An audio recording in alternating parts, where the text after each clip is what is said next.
first, let me be one of the first to call you Senator. I'm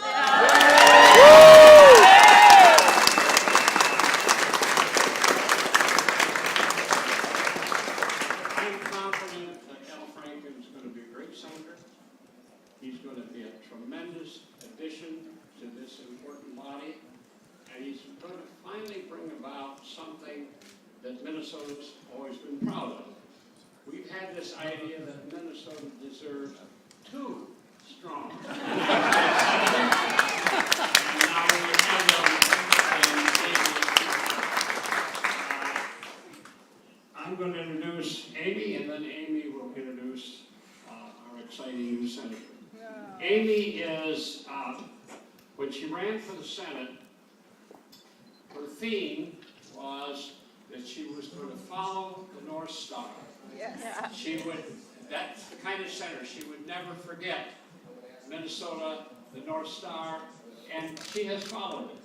And today she is the most popular public servant in Minnesota and the most admired public officer in our state.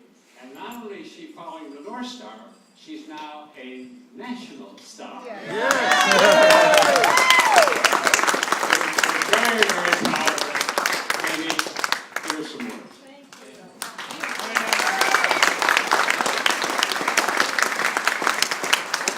Thank you so much, Vice President Mondale. It is such an honor to be here with the Vice President. We were just together with Al at our lunch with some of the other senators, and he has just so much admiration. I can tell you he gave me my first job in politics. I was an intern, and my first job was to do an inventory of all of the Vice President's staff's furniture, which involved crawling under the desk and writing down the serial numbers. My other interns had much more glamorous jobs, but as I pointed out to them, it turned out pretty well for me.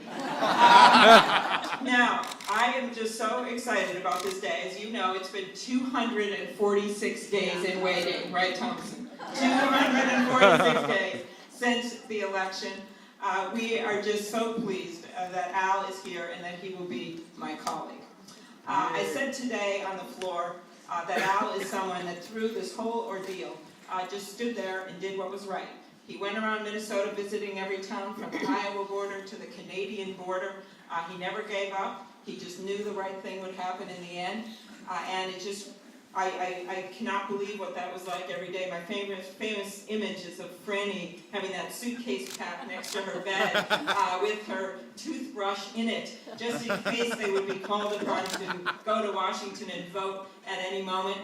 You were all there for him every step of the way. Of course, my favorite was the Grateful Dead over here, which Al so well pointed out during the inauguration. They cared so much, it was the first time event for Al that the Grateful Dead did a brunch. It just, the people in this room did everything for Al, and he wouldn't be here without you. You all know he got sworn in on Paul's Bible today, and I could just feel Paul in that room, and you know what Paul would have been saying? He was saying, "You did this, Al. You did this, Al." He was looking down and saying that, so we can all say,